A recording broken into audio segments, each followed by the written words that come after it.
یہ 5 خوبیاں رکھنے والی عورت جس گھر میں چلی جائے، غریب گھر کو امیر بنا دیتی ہے، غربت کے جنازے اٹھتے نظر آتے ہیں، امیری عروج پر نظر آتی ہے، رزق کی بارش برستی نظر آتی ہے۔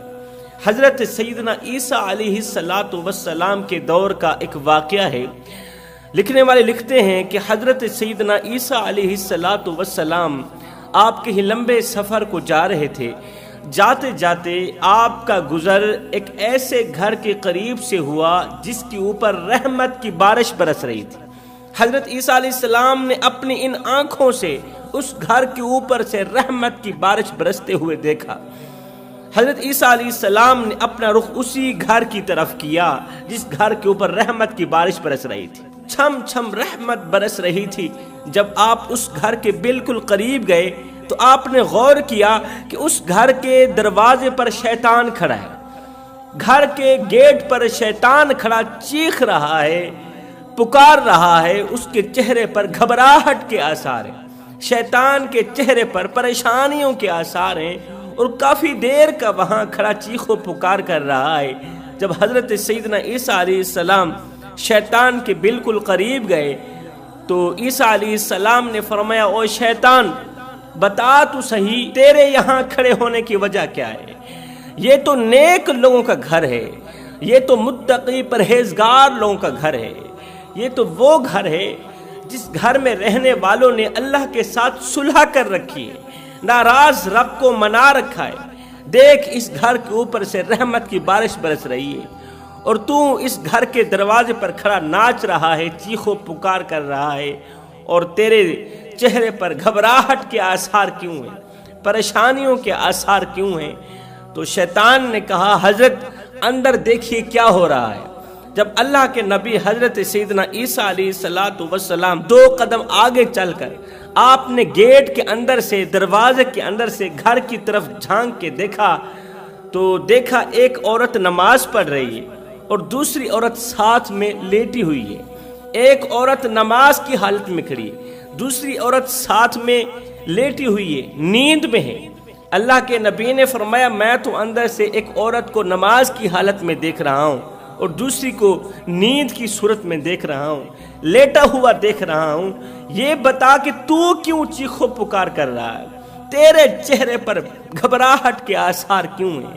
اور تو کافی زیادہ دیر سے یہاں کیوں کھڑا ہے؟ تو شیطان نے کہا، حضرت یہ جو عورت سامنے نماز پڑھ رہی ہے، جو عورت اس وقت قیام میں کھڑی ہے اور رکوع کی طرف بڑھ رہی ہے، دراصل میں اس عورت کو ورغلانا چاہتا ہوں۔ نماز کے دوران میں اس عورت کو ورغلانا چاہتا ہوں۔ کیوں؟ اس لیے کہ میں تو اس کا کھلا دشمن ہوں۔ اگر میں اسے نماز سے نہیں روکوں گا تو اور کون روکے گا؟ میرا کام ہے، میری ذمہ داری ہے، میری ڈیوٹی ہے اس کو روکنا۔ میں اسے ورغلانا چاہتا ہوں، میں اسے ورغلانے کی بھرپور کوشش کر رہا ہوں، مگر کیا کروں کہ میرا منہ اس وقت بند ہے۔ اللہ کے نبی نے فرمایا، تیرا منہ بند کیوں ہے؟ آخر کس چیز نے تیرا منہ بند کر دیا؟ اس نے کہا، حضرت وہ جو عورت ساتھ میں لیٹی ہوئی ہے، ساتھ میں سوئی ہوئی ہے، وہ جیسے ہی سانس لیتی ہے، نیند کی حالت میں جیسے ہی سانس لیتی ہے تو اس کے اندر سے نکلا ہوا سانس آگ کا شعلہ بن کر، اس کے اندر سے نکلا ہوا سانس آگ کا شعلہ بن کر میری طرف بڑھتا ہے اور میرا منہ بند کر دیتا ہے۔ وہ سانس آگ کی شکل اختیار کرتا ہے اور شعلہ نما بن کر میری طرف آتا ہے، میرا منہ بند کر دیتا ہے۔ اسی وجہ سے میرا منہ بند ہے، میرے چہرے پر گھبراہٹ کے آثار ہیں کہ میں اسے ورغلانے میں ناکام کیوں ہو رہا ہوں، اور بار بار ناکامی مل رہی ہے۔ ناکامی کو دیکھ کر میرے چہرے پر پریشانیوں کے آثار ہیں۔ اتنی دیر میں اس عورت نے بھی نماز مکمل کر لی۔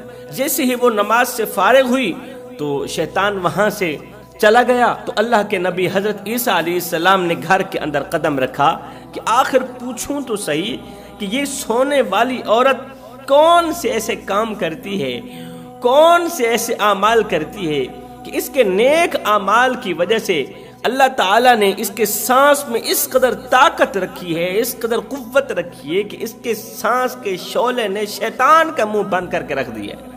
پوچھوں تو صحیح یہ سوچتے ہوئے اللہ کے نبی حضرت عیسیٰ علیہ السلام نے گھر کے اندر قدم رکھا، گھر کی دہلیز پر قدم رکھا، تو ان عورتوں نے حضرت عیسیٰ علیہ السلام کا خوب استقبال کیا۔ عیسیٰ علیہ السلام کو ایک بلند جگہ پر بٹھایا، پاک جگہ پر، صاف ستھری جگہ پر بٹھایا۔ تو اللہ کے نبی نے اس عورت سے مخاطب ہو کر، جو عورت نمازی عورت کے ساتھ لیٹی ہوئی تھی اور جس کے اندر سے نکلے سانس نے شیطان کو پریشان کر رکھا تھا، شیطان کے وار کو ناکام بنا رکھا تھا، اللہ کے نبی نے اس عورت سے مخاطب ہو کر فرمایا، اے عورت، سچ سچ بتانا، حقیقت بتانا، اللہ اور اس کے نبی کو گواہ بنا کر بتانا کہ تو کون سے ایسے اعمال کرتی، تو کون سے ایسے کام کرتی، کون سی ایسی نیکیاں کرتی کہ تیری نیکیوں کی وجہ سے اللہ رب العزت نے تیرے سانس کے اندر اس قدر دم رکھا ہے، تیرے سانس کے اندر اتنی طاقت رکھی ہے، اتنی قوت رکھی ہے کہ تیرے اندر سے نکلا سانس شیطان کا منہ بند کر دیتا ہے۔ تو اس عورت نے کہا، حضرت میں تو ناچیز سی بندی ہوں، میں تو گنہگار سی بندی ہوں، لیکن میرا من مجھے کہتا ہے، میرے اندر کا وجدان مجھے کہتا ہے کہ میرے اندر 5 ایسی خوبیاں ہیں جو کسی اور عورت میں نہیں ہیں۔ میرے اندر 5 ایسی خوبیاں میرے اللہ نے رکھی ہیں جو کسی اور عورت میں نہیں رکھی۔ پہلے میں اپنی طرف نظر دوڑاتی ہوں، پھر ارد گرد کی، گرد و نواح کی، گلی محلے کی عورتوں کی طرف نظر دوڑاتی ہوں، تو مجھے یقین ہو جاتا ہے کہ یہ خوبیاں صرف مجھ میں ہیں اور کسی میں نہیں۔ اللہ کے نبی نے فرمایا، جلدی کرو، مجھے اپنی خوبیوں سے آگاہ کرو، تیرے اندر کون کون سے کمالات ہیں، تیرے اندر کون کون سی خوبیاں ہیں جن خوبیوں نے ابلیس جیسے شیطان کا منہ بند کر کے رکھ دیا۔ وہ ابلیس، وہ شیطان جس نے بڑوں بڑوں کی عبادات ضائع کروا دی، وہ شیطان جس کے بارے میں اللہ قرآن کے اندر نہیں فرماتا، ان الشیطان للانسان عدو مبین۔ آخر اس عورت کے اندر کون سا ایسا کمال تھا، کون سی ایسی خوبی تھی جس خوبی کی وجہ سے اللہ نے اس کے اندر دم اتنا رکھا تھا، طاقت اور قوت اتنی دے رکھی تھی اس عورت کو کہ اس کے اندر سے نکلے سانس نے شیطان کا منہ بند کر دیا۔ اس عورت نے کہا، یا حضرت، میرے اندر پہلی خوبی تو یہ ہے کہ میرا جو شوہر ہے نا، میرا یہ جو مجازی خدا ہے نا، بہت ہی غریب ہی بیچارہ، صبح کھاتے ہیں شام کے لیے نہیں ہوتی، شام کو کھاتے ہیں صبح کے لیے نہیں ہوتی۔ میرا جو شوہر ہے جو ابھی اس وقت کام پر گیا ہوا ہے، میرا شوہر جب سورج طلوع ہوتا ہے تو گھر سے باہر نکلتا ہے روزی روٹی کی تلاشی کے لیے، گھر سے باہر نکلتا ہے، پورا دن جنگل میں لکڑیاں کاٹتا ہے، پورا دن محنت مزدوری کرتا ہے، وہ وزنی لکڑیاں، وزنی بوریاں اپنے کمزور سے کندھے پر رکھتا ہے کہ مجھے کچھ ملے نہ ملے، میری بیوی کو روٹی کا ٹکڑا مل جائے، مجھے کچھ ملے نہ ملے، میرے بچوں کو روٹی کا ٹکڑا مل جائے، میرے پیٹ کی خاطر، میری ہر چھوٹی موٹی خواہش پوری کرنے کے لیے، میرے بچوں کی چھوٹی موٹی خواہشیں پوری کرنے کے لیے میرا غریب اور کمزور سا شوہر، میرا مجازی خدا پورا دن کام کرتا ہے، پورا دن رات ایک کر کے اوور ٹائم لگا کے اپنی چٹی داڑھی، سفید داڑھی مٹی پہ گھسیٹتا ہے کہ مجھے کچھ ملے نہ ملے، میری بیوی کو روٹی کا ٹکڑا مل جائے۔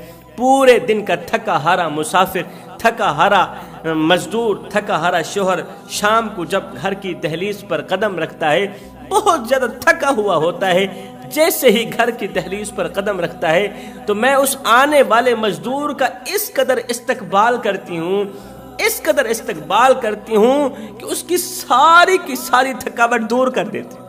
میرا وہ استقبال، اس گھڑی میں، اس لمحے میں میرا مسکرانا، میرا اس سے کلام کرنا، اس سے محبت بانٹنا، اس سے پیار بانٹنا، اس سے اس کا حال چال پوچھنا کہ میرے سرتاج آج کا دن کیسے گزرا، اس طرح کا اس سے کلام کرتی ہوں کہ اس کی ساری تھکاوٹ دور کر دیتی ہوں، اس طرح کی محبت بھری باتیں کرتی ہوں کہ دوسرے دن کی مزدوری کے لیے اس کے اندر جان ڈال دیتی ہوں، اس کے اندر طاقت اور قوت ڈال دیتی ہوں۔ اور یہ میں اس پر احسان نہیں کرتی، بلکہ یہ اس کا حق ہے، اور اس کا حق ادا کرنا میرے اوپر فرض ہے۔ جب وہ صبح سویرے محنت مزدوری کے لیے، حلال روزی روٹی کے لیے گھر سے باہر نکلتا ہے تو میں ڈھیروں دعاؤں اور نیک تمناؤں کے ساتھ اپنے شوہر کو گھر سے رخصت کرتی ہوں، پھر پورا دن، سارا دن اس کی حفاظت کے لیے دعائیں مانگتی رہتی ہوں۔